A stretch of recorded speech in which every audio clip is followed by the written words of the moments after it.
Assalamualaikum warahmatullahi wabarakatuh.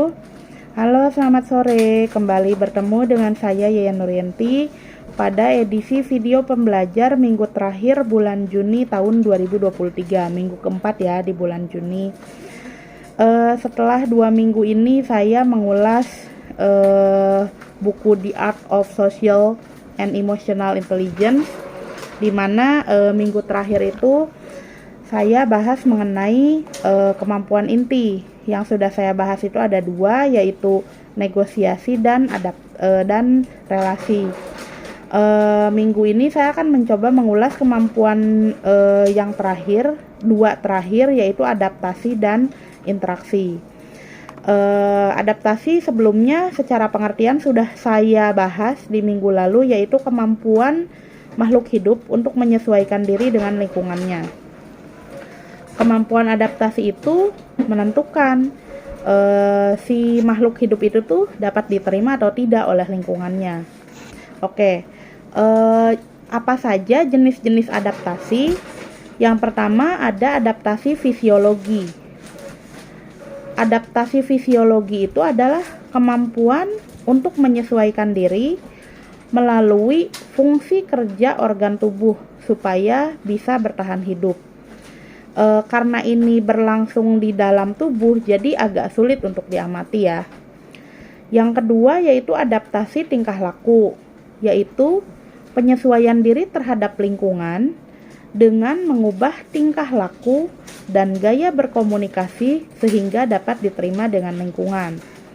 Mungkin ketika kita berada di lingkungan baru, yang sebelumnya lingkungan lama itu misalkan kita kalau bicara suka dengan nada yang tinggi misal, dan hal itu dianggap biasa. Ketika kita pindah ke lingkungan baru, kita mungkin tidak bisa menerapkan gaya bicara yang sama karena mungkin hal tersebut tidak bisa diterima di lingkungan baru tersebut. Maka kita menyesuaikan gaya bicara kita, yaitu yang disebut adaptasi tingkah laku. Dan yang terakhir yaitu adaptasi morfologi, yaitu kemampuan penyesuaian melalui perubahan bentuk pada organ tubuh yang berlangsung sangat lama untuk kelangsungan hidupnya. Contohnya ini biasanya ada pada binatang. Apa saja bentuk-bentuk penyesuaian diri?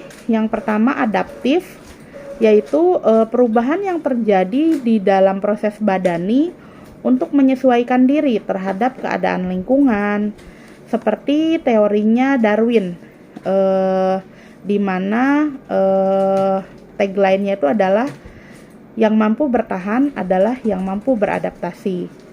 Ya, yang kedua yaitu adjustif, yaitu penyesuaian yang menyangkut ke kehidupan psikis. Apa saja faktor yang memiliki pengaruh besar dalam menciptakan penyesuaian diri pada individu? Yang pertama, adanya pemuasan kebutuhan pokok dan kebutuhan pribadi.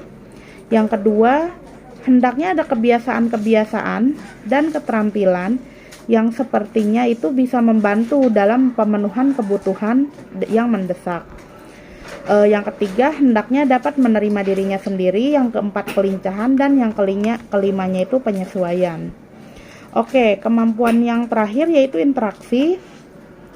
Interaksi sosial itu merupakan suatu proses di mana individu bertingkah laku dan bereaksi dalam hubungan dengan individu lain.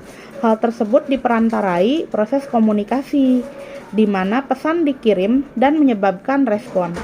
Istilah lain dari interaksi sosial adalah suatu hubungan timbal balik antara 2 atau lebih individu manusia, di mana ide, perspektif, dan tingkah laku individu yang satu sama lain saling mempengaruhi, mengubah, atau memperbaiki individu yang lain dan sebaliknya.